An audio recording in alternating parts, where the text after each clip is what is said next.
ఇలాంటి పొరపాట్లను ఎప్పుడు చేయకూడదు.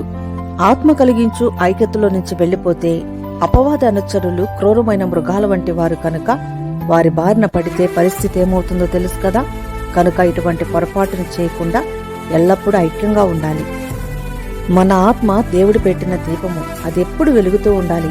ఆరిపోతే దేవుడు మనకిచ్చిన వరములను ఫలములను కోల్పోయే పరిస్థితి వస్తుంది. కనుక ఆత్మను ఆర్పుకునే పొరపాటును చేయకూడదు.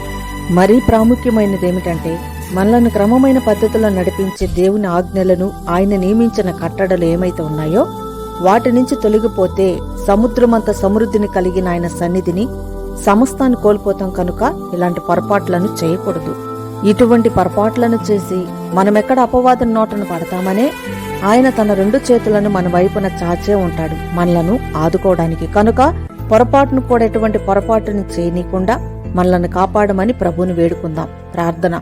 పొరపాట్ల వలన మేము పడిపోకుండా మమ్మల్ని నీ బలమైన రెక్కల క్రింద భద్రపరచమని వేడుతున్నాం తండ్రి. ఆమేన్. Download ShareChat.